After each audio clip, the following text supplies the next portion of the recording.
Ang pag-uusapan natin ngayon yung Pep Spotted post natin nung Thursday night na umani na bonggang comments sa mga Aldab Nation. Ito yung Pep Spotted natin kay Maine Mendoza na nag-disguise siya para hindi siya makagain ng attention sa mga manonood. Like, concert ng Lighthouse. Sa concert ng Lighthouse. Pero kasi sobra namang obvious, nasa gitna siya nung venue, tas may tatlong guards. Pero actually, nung pagdating namin doon, wala pa masyadong tao. Tapos merong nakakapagbulong sa amin na nandiyan si Yaya Dab. Sabi ko, saan si Yaya Dab? Hinanap-hanap ko pa. As in, niroom ko yung VIP area.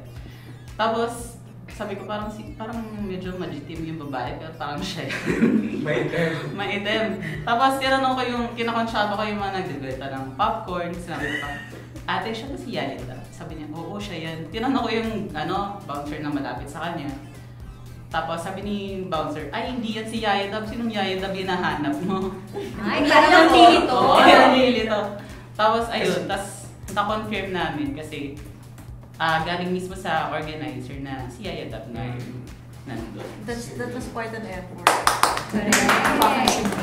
At pagkatas natin i-post yan sa ang mga Pep social media. Ang tanong kagad nila, Pep, bakit nyo ipinost yan? Sana after the show na lang. Kasi hindi nyo man lang initip ang security ni Maine. Maka-scoop lang daw ang Pep. Security? Kasama nga niya yung mga Rogelio. Tatlong Rogelio nga yung nandun. So, hindi lang tatlong Rogelio yung kasama. Hindi lang. Pero ang main point kasi doon, si Maine kasi, kailangan natin talaga na she's a celebrity na.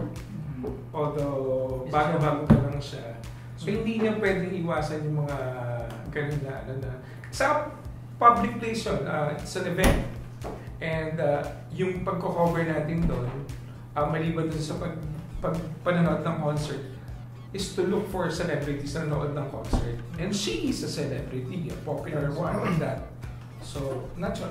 I don't think... Medyo may ano rin kasi, di ba, prior to the concert, may mga exchange pa sila ng tweet nung banda, di ba, na hindi siya makakapunta. So, parang, ewan ko, ano bang balak ni Maine nung time na yun? Manlito ng tao na hindi siya pupunta. Tapos biglang, she showed up dun sa concert na yung disguise niya, hindi naman talaga disguise kasi hindi mo saka yung, kung gusto mo pumunta doon ng incognito, huwag kang masyadong mag-agaw ng atensyon. Na pansin na pansin siya kasi ilan yung kasama niyang malalaking tao.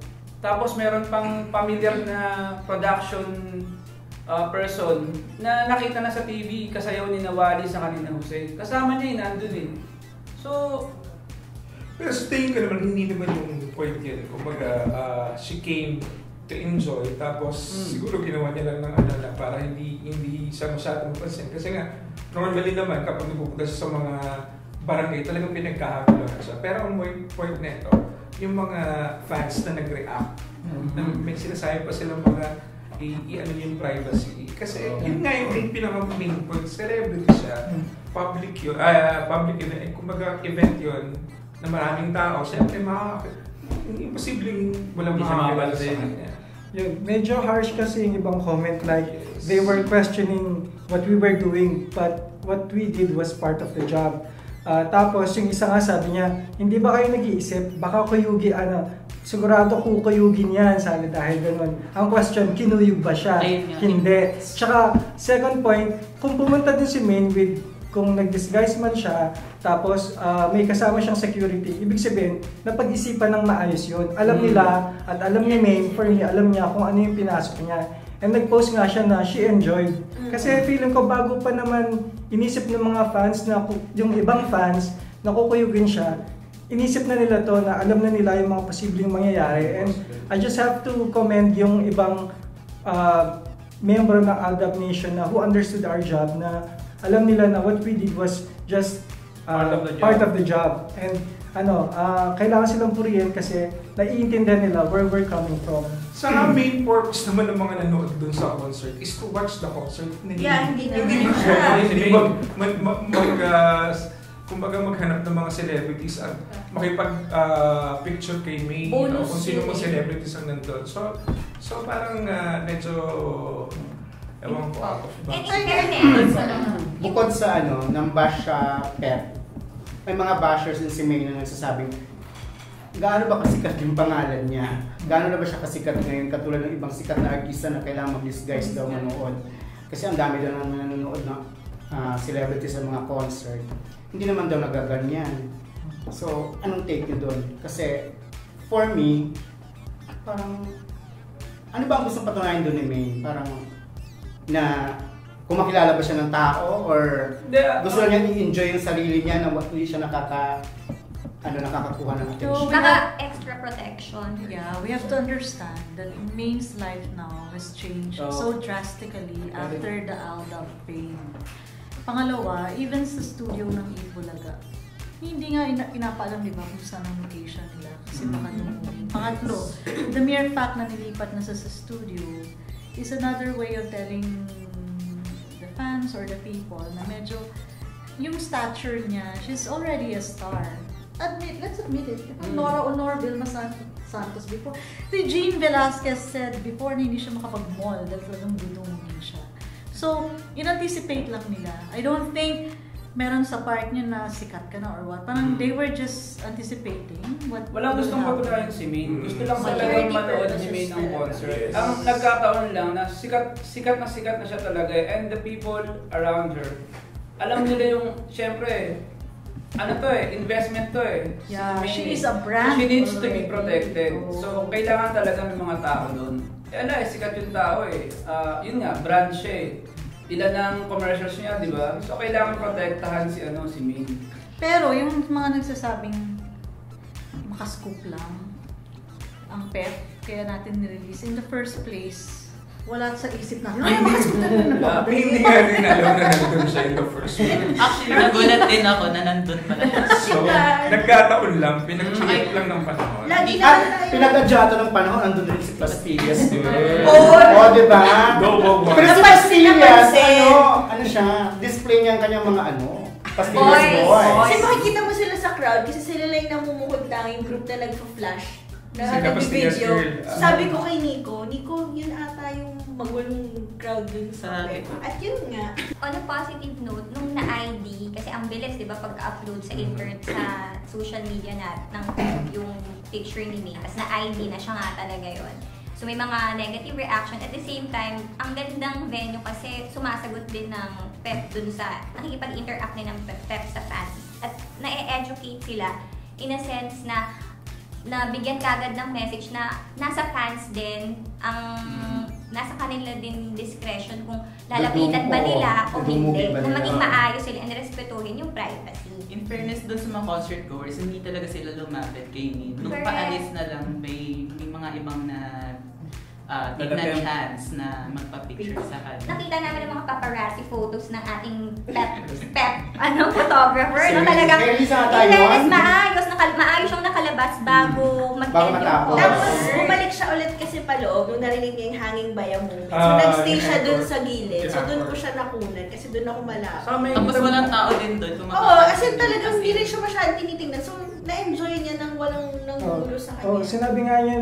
Sinabi niya yun sa social media. Tapos sa akin kasi it's not the first time naman na manood ang isang sikat na artista ng isang concert. May Sarah Geronimo, may Mateo Gudicelli. So hindi naman sila nagkakaproblema and then lahat yun nilalagay natin sa social media kasi nga part yun ng job na ito mga nanood ng concert. May mga nag-disguise na ba before ng mga artista? Wala pa ba? So that's news. Hindi natin masasabi kasi hindi natin nabuo. Maaaring hindi natin nakita. Ang feeling ko pinaka naging disguise lang nila yung mga bonnets or shades. Pero first time na parang na-effort mag-makeup. Nag-darken yung skin. But you know, it was a case of the fans being protective. Which we understand din naman. Kasi kung ganun sila ka-passionate, di ba alam niyo yan, mga Vilmania at Noranian. Vilmania at Noranian. Alam niyo yan kung gaano sila, sir, nakatatak na. Di ba, talagang they will put their life for their idol. And we understand that. Pero tayo rin, we're doing our job without that intention na wala tayong intensyon na ilagay sa panganib sa mga idols nila. Trabaho yun eh. Kasi bago pa naman siguro nila gawin yun, sir, ano pa yun, naplano na Yeah, nila lahat naisip na kung nila yun. kanyang entrance tsaka exit kung paano. At saka, di ba sabi nga parang yung organizers pa nga mismo ang may video sa kanya para pumunta. So, alam ng organizers na kung saan siya ipapasok, saan siya dadaan, saan siya papasok, saan siya lalabas. Ang safe.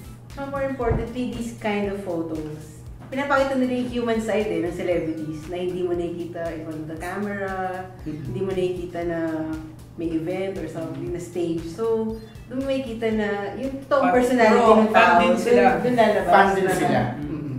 Humahanga rin sila sa mga ganung artists. Nag-enjoy rin sila sa mga ganung klaseng events. Saka balikan lang din natin kasi ngayon talaga kailangan din ma-accept din ni May na iba na talaga yung buhay niya. Hindi niya na pwedeng gawin yung mga kadalasan yung ginagawa before. Kasi yun yung price ng yung Price of grabe talaga. So kahit naman siya minado na nawala talaga yung privacy niya. And kung gusto niya talaga yung pinasok niya, kailangan i-sacrifice niya yung aspect na yun. Paano siya sumigaw? Ay, nakaupo lang po siya. Hindi nga sumigaw. Parang Hindi siya naka-dog smash pa rin. Hindi siya masyado. Wow! Walang dogs na. Pati ba naman doon? Oo nga, nakakulang siya. Hindi, segue lang natin kasi di ba yung mga pagiging possessive or protective ng mga fans minsan na kasi di ba si Yaya ako, si May, identified kay Alden. Tapos si Alden may mga separate interviews na pwedeng ma-misinterpret ng mga fans nila or medyo mas gusto si May kaysa kay Alden. So, parang yung ibang fans na mga other fans, binabash din si Alden kasi parang nami-misinterpret lahat ng mga sinasabi din sa interview. Like yung pag-iyak niya dun sa God Gave Me You. God Gave Me You. Tama ba yan? God Gave Me. God Gave Me You. Kasi di ba, dinedicate niya yung kanta kay May. Tapos sa interview niya, lumalabas na kasi naiisip niya yung mother niya. Parang iba nag-react na hindi naman pala kay kay lang yan. Tapos nag-ano na sila na kung hindi dahil kay May, hindi sisikat si Alden. Ito naman yung mga fans na homophobic. Oo, hindi rin. Kasi hindi mo nga alam kung totoong fans pa sila o nagpapanggap lang. Kasi kung suportado mo yung love team nila, dapat hindi na naiisip yung gano'n. Sa discussion ko kasi nung nangyari din, like for example, lahat na lang ng kilos ng dalawa, sinisilip, like yung pagpapapicture ni Alden with Chris Bernal, ganun din na sabi ng iba, sabi ng supposed fans, parang hindi na nila susuportahan si Alden dahil nagpa-picture siya kay Chris. So, ang sabi naman ng iba, kung talagang fans sila, kailangan they should support and parang accept and understand kung ano talaga yung standing ng dalawa. Tapos may mga fans kasi na ang lawak ng pangunawa, naiintindihan nila yung sitwasyon. Dito mo makikita na, nga naman, kung fan ka talaga, you should support yung dalawa kahit hiwalay ang trabaho. Pero ako kasi, I was once a fan din. Medyo naiintindihan ko yun na ayaw kong makatuloy yung dati ni Romnick si Sherry. Kasi yung panahon ng Romnick Jennifer, di ba may mga ganun talaga yun? Hindi natin may iwasan yun kasi that's how you feel Pero medyo OA naman yata kung yung magpa-picture lang. Iba na ngayon Don't get us wrong, fans. Pero balik naman tayo sa pagiging violent. yung siguro yung if we are really after the privacy of people, we have to accept also that individually these stars lead a life that's not necessarily connected to my partner or screen partner, diba? Na kung halimbawa i-dedicate ko yung sa nanay ko in her memory. Ang sabi naman doon ni Alden ko parang sa dalawang babae na importante sa buhay niya, pero hindi na pinangalanan, parang nanay at si May niya. Oo, sa very meaningful yung song kasi nga, God Gave Me You, parang hindi niya akalain na yung blessings na matatanggap niya. So, malaking instrument doon si May. Si May talaga. No doubt. Kasi without May, talagang hindi Hindi natin pinag-uusapan si Alden ngayon, so kung wala si May. Oo nga, kaya nga. Pero ibig sabihin mo, hindi mo pwedeng mayakis sa kanya na maging emotional kasi nga naalala niya yung nanay niya. So hindi ba yun positive kasi Nanay niya yun eh. Oh, bakit Ano, ba? diba, in her memory, kailangan matuwa ka pa nga na. Ano ba yun? Baka mommy siya. Kailangan mo diba? ba magsiloso pa yung pati yung nanay ng tao? Oo. Diba? Wala Mabait na. ang mga lalaki, mabait sa nanay. Yes. Give it up na Sila lang. ganun. Give it up to the Aldab Nation. They're really solid as a group. Oo. Magaling. Kasi they can actually make Aldab all the Trend. milestones, trend 20 worldwide, and 10 and reach those numbers. No? And it's a testament na they're really representing a new batch of fans na hindi yung mas personal na kailangan nakabuntot sa idol, hindi ganun. Kundi sila yung mga social media. They lobby for a guesting on Ellen DeGeneres show. Sila rin yung nag-tweet kay Brian White, di ba? So these are the fans who are actually acting as the publicist of Aldab, and they're doing a very good job. So if they feel na parang something is going or hindering them from achieving that goal, like what we did, yun ang unang perception nila, nag-react sila. But I think they cleaned up. Diba? They cleaned up their And thank you, comments. Aldab, if Sa yung mga negative comments naman, Na-realize I think ito yung mga minority kumbaga sa Aldab Aldab Nation. Nation. Kasi generally speaking, talagang solid pang pag-good vibes yung mga Aldab Nation eh. Itong mga to, parang ano. Hindi, sabi mo nga, di ba, nagdududa ka, parang hindi naman Pakawala yata- siguro. Hindi naman Pakawala yata mga siguro. Aldab fans to, parang pakawala lang, parang mang-troll, mang-gulo. Pero generally, yung Aldab Nation, Solid sa kanila, Hmm. ang style nila, they make their idols more popular through yung mga memes na, yung comics pa more ni Lola ni Dora na Twitter page. Ang galing nun. Nakakaano siya, iba yung style nila ng pagpapasikat sa idols nila eh. They make use of social media na talagang to the extent na hanggang ibang bansa umaabot. Talagang worldwide na yung reach nila. Hindi lang yung nakikipag-away sila sa ibang mga fans ng ibang mga artista. Ito parang yung Aldab Nation parang bahala ka sa idols niyo, basta kami, ito kami papasikatin namin yung idol namin. Tweet pa more kami. Bahala kayo sa pastillas niyo. Parang ganun lang sila. So, nakakabilib lang yung Aldab Nation. Oh, in fairness naman talaga, pinopromote talaga nila yung pag-good vibes na good vibes walang bashers, walang gano'n. So, isolated lang yung mga mga... So sana hindi naman sa na parang nagagalingan. Pero hindi, nagagalingan lang talaga ako sa Aldab Nation. Hindi kasi, sa kanila kasi talagang, good vibes. Ano talaga, sir? Inulit ko lang ang sinabi ko. Wala ka nila. Na-impress din ako dun sa nag-tweet sila, tama sa PEP. They thanked us for dun sa pag-catch ng picture natin kay Main dun sa concert, and then they apologized for yung ibang fans. Some of the comments. Some of the harsh comments. that was very... Sana lang ibang fans i-emulate yung ganung style ng Aldab Nation na yung hindi sila nangaaway, wala silang pakialam, basta pasikatin lang nila ng pasikatin yung idol nila. Through hashtagging, through memes.